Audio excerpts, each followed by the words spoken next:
managers on a Major League Baseball team. Don't make decisions. Credibility in this situation is worse than losing your job. Was it over when the Germans bombed Pearl Harbor? With the new age of baseball is the castration of the Major League Baseball managers. We know it. Me, I know who I am. I'm a dude. Playing the dude disguises another dude. And during that stretch, when they won 5 games and lost 3 games, the games they lost, they scored 0, 1, and 3 runs in.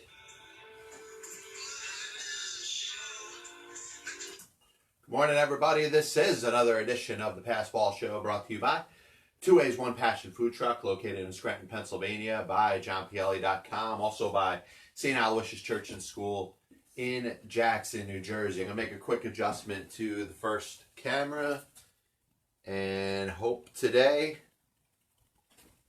is that we get a solid recording. Hopefully things get saved to the camera roll so I could share Instagram videos as well. But glad to be with you guys as always. And in all honesty, I look at things the way they work out. I don't really care what time I go live. I don't care what time I go on. I don't care if it's 2 in the morning. I don't care if it's 7 at night. The most sensitivity of the top content of the show works later on after it's played, so it doesn't really matter what time I go on. A couple things we're going to get into today. I do want to kind of give an objective opinion to Colin Kaepernick's workout last weekend. I think it's different ways to look at it. I think there clearly are 2 sides to it, and I think you could have completely conflicting points of view and actually not be wrong in that situation. And as we get close to baseball and its Hall of Fame vote, which we know the ballot's out there, we know what players probably have the best chance of getting in. There's going to be these comparisons to non-Hall of Famers to Hall of Famers. I want to bring up 2 players. One is a Hall of Famer, one isn't a Hall of Famer. And I'm kind of going to buck some theories that people have when it comes to the comparison or the neglect in the case of the other one. But the show always belongs to you, so anything that's on your mind in the world of baseball, sports, and unifying America, please, you can comment on the Facebook Live video. You could also give the show a call if you want. Number 732-364-3598.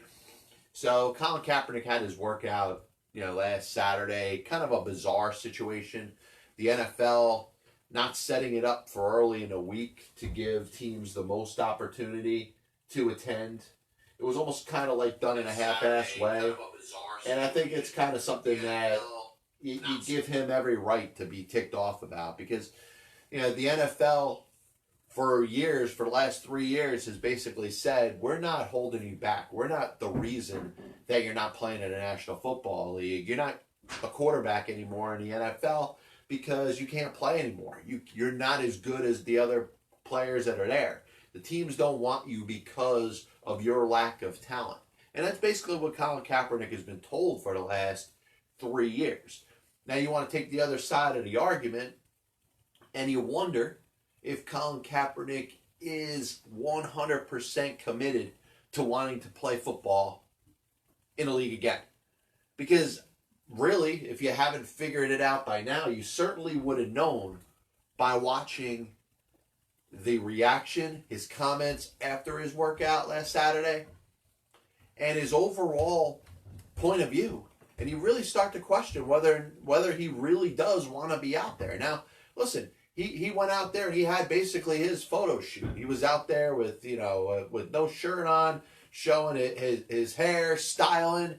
He would have made it for a great photo shoot. It would have been great if you wanted to put his picture on a cover of a freaking magazine.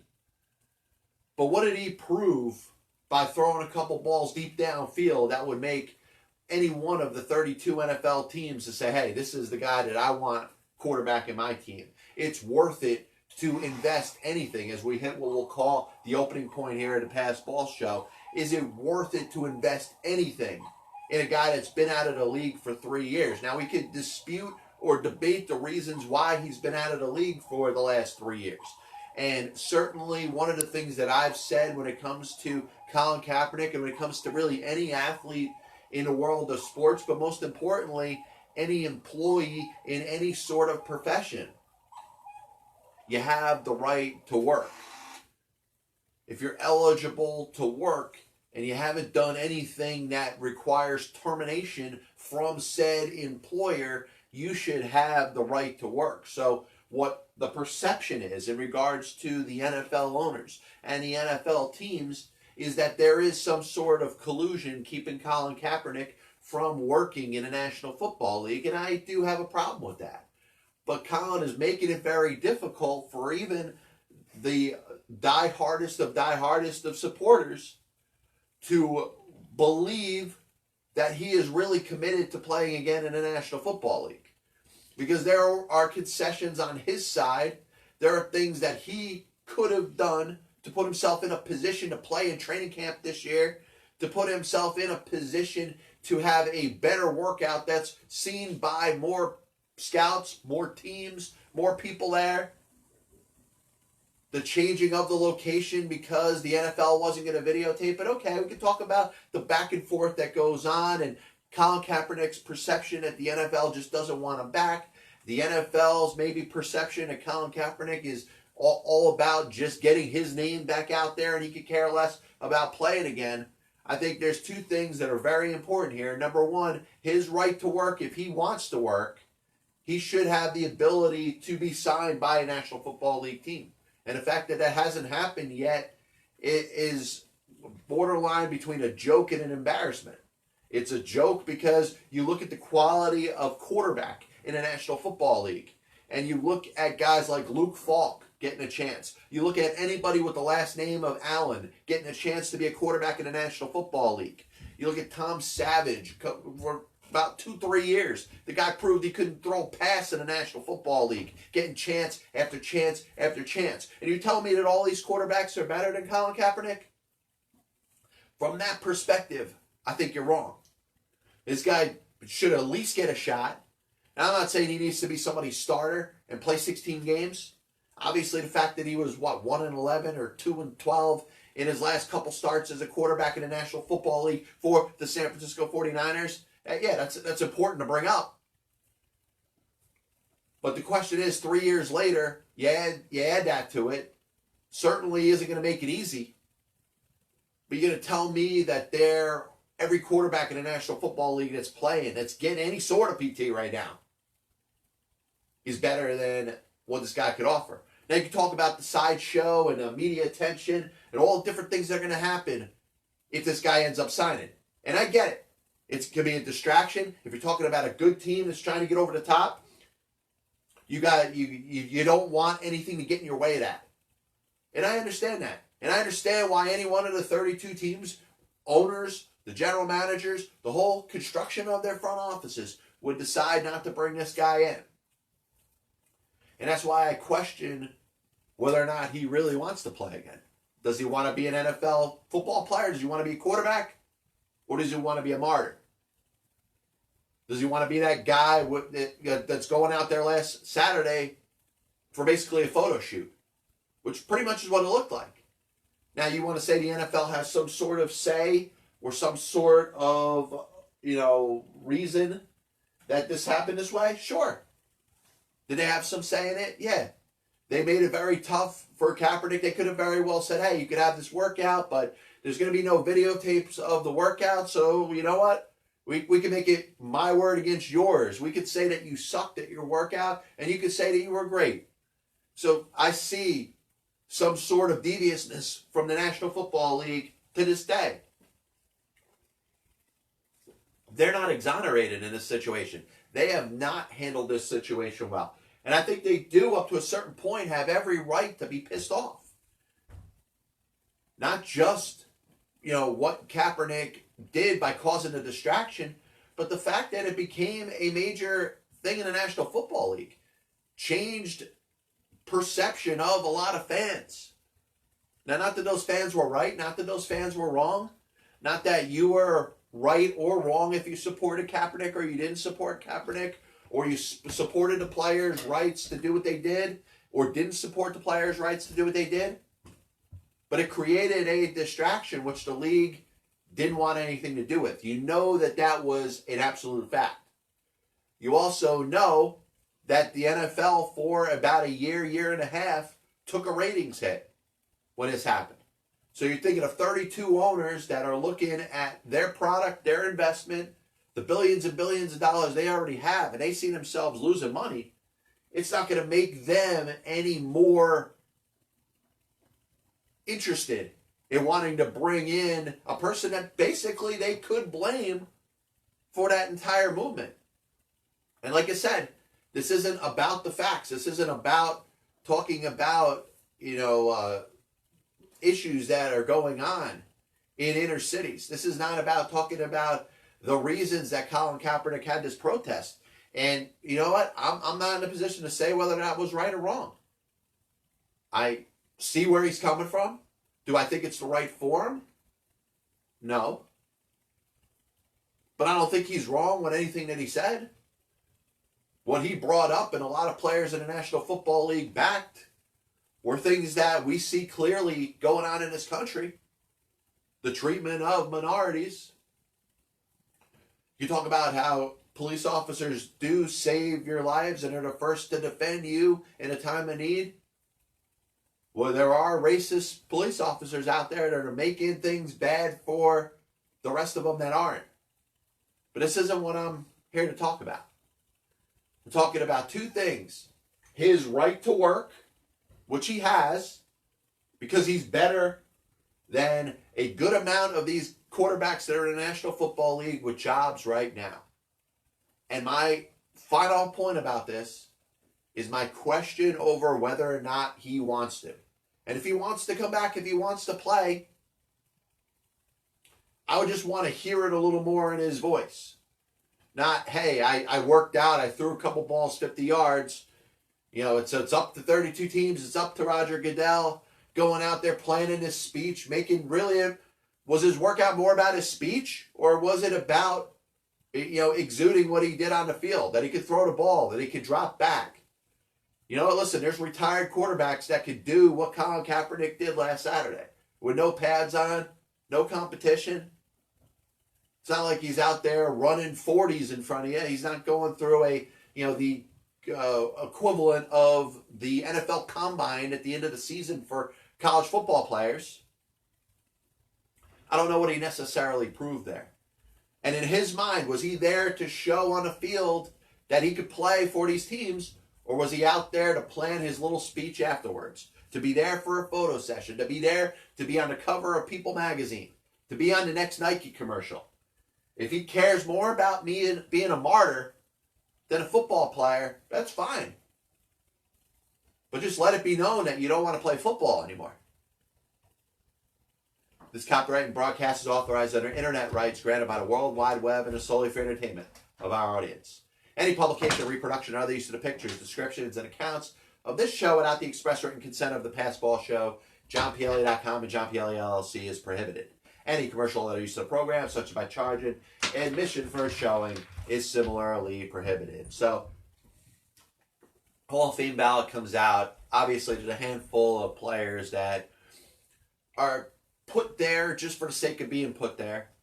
Nobody's looking at a ton of players that are first-time eligible on the ballot and saying, hey, this next group of Hall of Famers is going to be so-and-so, so-and-so, and so-and-so.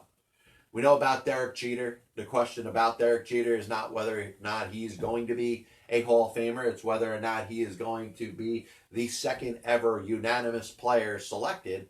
And I do think Pandora's box has been opened with Mariano Rivera getting a unanimous selection last year. So I think there's more of a chance that Derek Jeter could be the second player to be unanimously selected. But we'll see how it works out. In fact, I'll actually give you one reason why he may not be.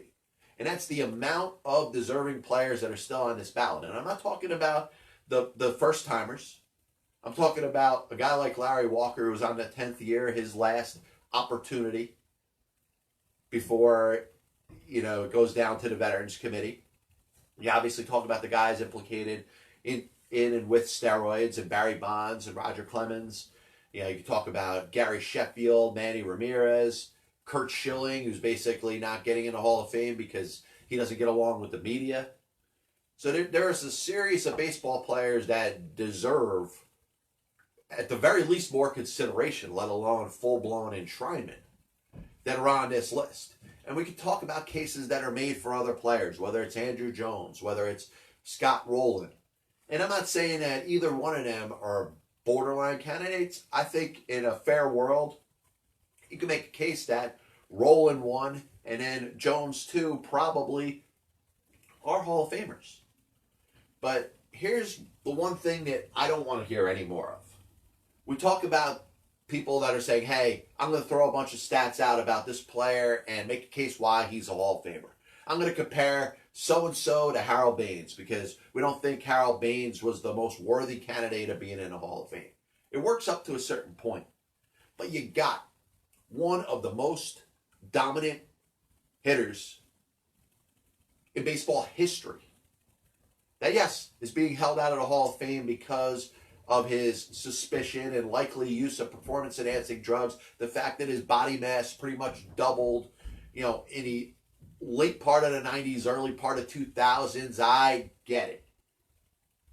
But you look at the career stats of Barry Bonds, and you want to say that anybody you're going to put up there to say that guy is a Hall of Famer has comparable stats to what Barry Bonds did over the course of his career? The answer is no. So anybody that's out there saying Scott Rowland is a Hall of Famer because of this, somebody else is going out there saying Larry Walker is a Hall of Famer because of this, I don't want to hear any more of that. And it's not that those guys aren't Hall of Famers. It's not that those players do not under any circumstances belong in the Hall of Fame.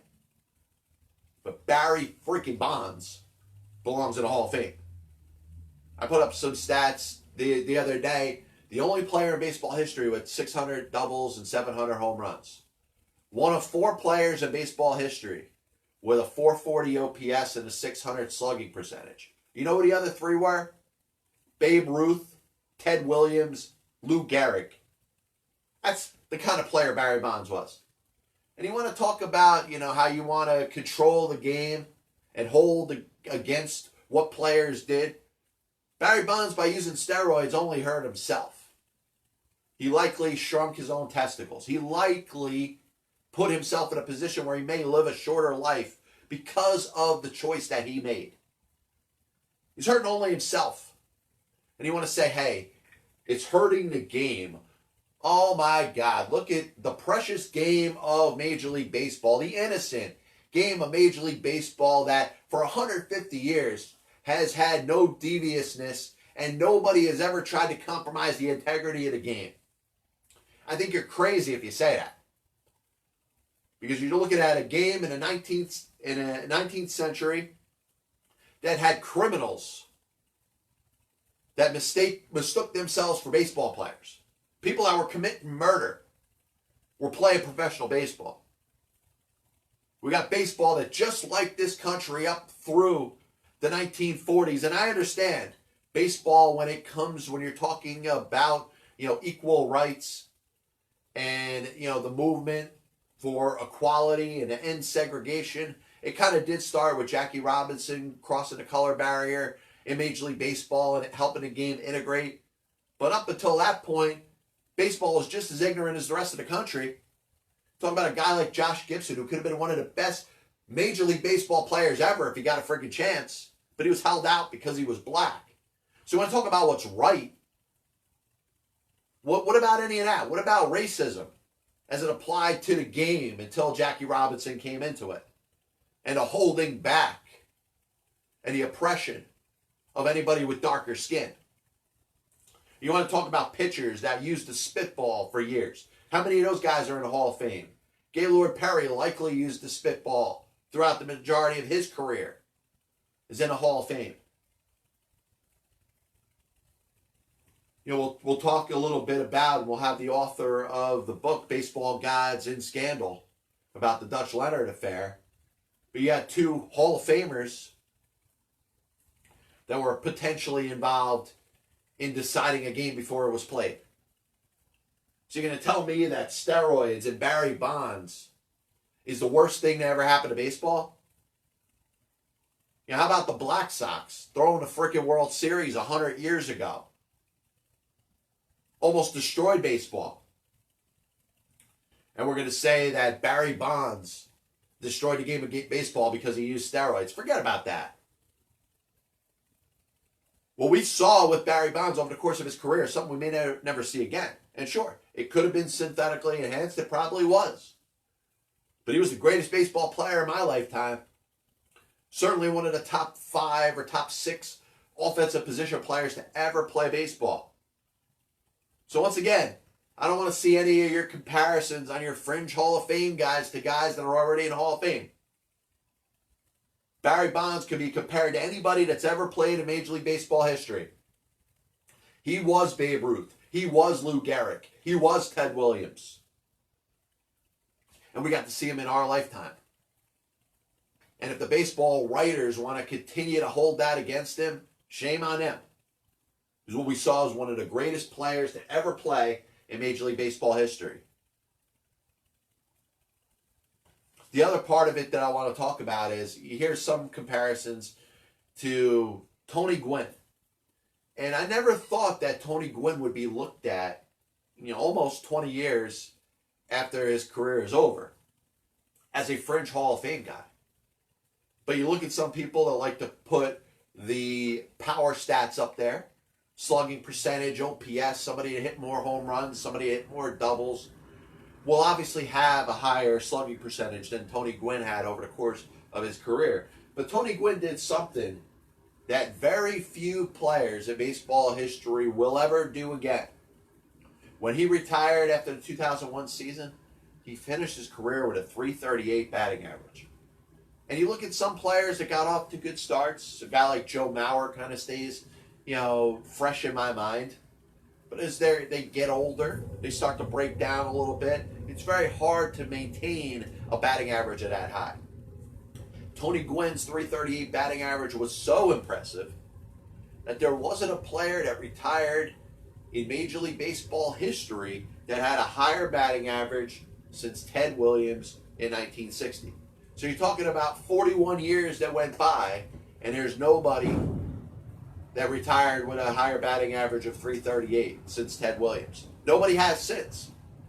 So the part of it that says, hey, Tony Gwynn didn't hit enough home runs. Tony Gwynn hit a lot of singles, sure, but he made a hell of a career for himself. And there's a place in the Hall of Fame for Tony Gwynn, a solid place in the Hall of Fame for Tony Gwynn, and a place in the Hall of Fame that really shouldn't be disputed. So when you go out there and you compare a player that wasn't Tony Gwynn, a guy that hit a lot of home runs, let's say a Todd Helton or a Larry Walker, who could bring up, slugging percentage and power numbers and weighted runs created and OPS plus. They're all important, but they don't benefit Gwynn and the type of player that he was. Name me a player in the game today that's got a chance to do what Tony Gwynn did. He played the game his way, but he also had a great eye at the plate. He never struck out. He hit the ball all over the field. He put the ball in play. Got a ton of singles. Name one player in the game today that did anything close to what Tony Gwynn did. The game's different, I understand. But Tony Gwynn, what he did was probably a throwback player to maybe the early 1900s, maybe a deadball era type of player. Maybe you could compare Gwynn to a Ty Cobb in a certain way. He never tried to hit a home run. He put the ball in play, but also knew how to make the proper contact with the baseball. That's why he hit .338 for his career. A little bit of a recap of the show today, and I'm just checking to see if there's anything major to talk about. You obviously have the Tua injury, which certainly is going to impact his draft stock. And you wonder, the Alabama quarterback, and of course with the major hip injury, is he ever going to be the same? He's certainly not going to be looked at as the same. He probably is going to miss some time. Does he decide to go back to Alabama for another year? Now he can, because he has that eligibility. But I believe that he may be better suited to take a little bit of hit in the draft, go out there, be selected in the middle of the first round or something by a team that may have a quarterback now, but may want to develop him into the quarterback of the future, and let yourself get better. Don't go out there and play in college and compete at the highest level for just the hopes of improving your draft stock. He proved what he could do. He proved that he could play, certainly at the highest level of college, but could definitely play in the NFL. Has most of the skills, the accuracy in which he throws the ball. Yes, there's going to be that injury risk, and I understand that. Any team that would take him would be taking a major risk that maybe he is never the same after this major hip injury. I get it. But I think he should spend the next year or so, or however long it takes, to make sure that he gradually gets himself back. Let's say, gets picked up by an NFL team in a draft next year, learns the team's offense. And we talk about, hey, quarterbacks of that echelon and with that talent should be playing right away. I get it. I get it, the way the game's changed. You don't have the Aaron Rodgers or the Steve Young that sits back for a series of years and, year 4, year 5 finally plays and knows the playbook, knows the team. But this actually could be a throwback situation. Not so much because of the guy's talent. We know how talented Tua is. But let's say he takes that next year and just under the orchestration of a team that knows that its coach and its offense is going to be there for a couple of years, Tua can learn that offense, and then maybe not next year, but the year after, could take over that team and be what we expect them to be. Spoke a little bit earlier about Kaepernick. He's got the right to work. And that's a point that I will defend until there's no tomorrow. You can't tell a guy just because of him being outspoken that he shouldn't get a job. I thought up to a point that the NFL owners and the teams had the right individually to employ the player. But you look at the quality of quarterback in the National Football League and you tell me that you're sure that Luke Falk is better than Colin Kaepernick? You sure that Brandon Allen is better than Colin Kaepernick? You're telling me that TJ Yates or Tom Savage is better than Colin Kaepernick? Now, Kaepernick may not, without a doubt, be better, but he's at least on the level of those guys. And you've seen over the last couple of years, those guys get a chance not just to be on an NFL roster, but to start games in a National Football League. So I say somebody signs him, gives him a chance, he screws it up. Hey, at least he got that chance. If he doesn't get that chance, he's going to be able to hold that over you, that you blackballed him, that you colluded together as 32 owners in the National Football League, and you kept this guy from playing. And that doesn't look good for the NFL. The other aspect that I think is very important to understand when it comes to Kaepernick is that I don't know if we'll ever know if he really wants to play again. Does he want to be a quarterback in the National Football League again?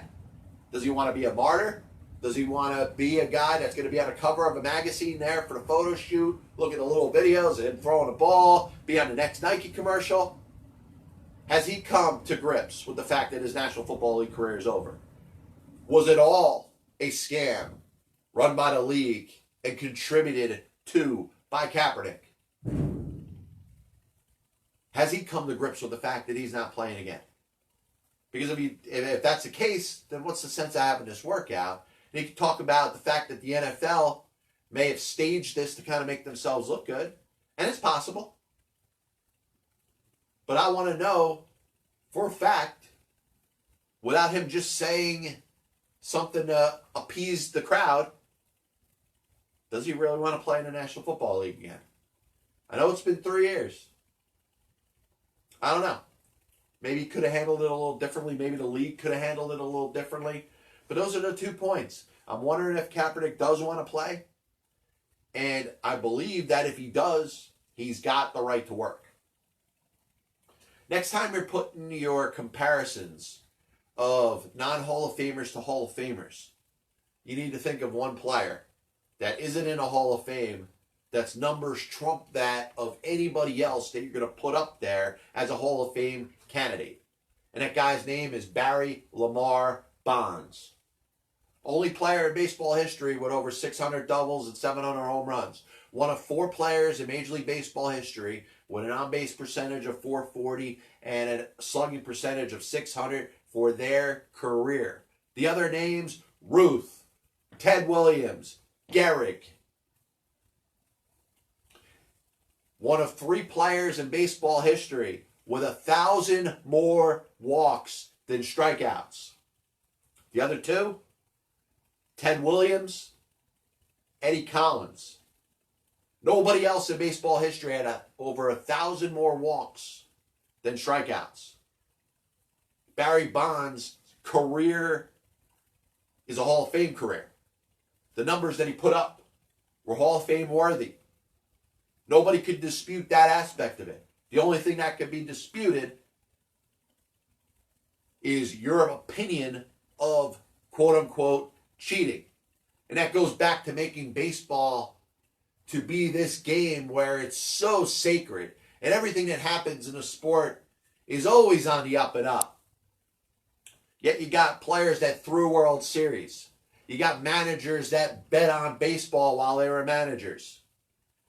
You got 2 legends in Kaep and Tris Speaker that may have, dictated a game in 1919.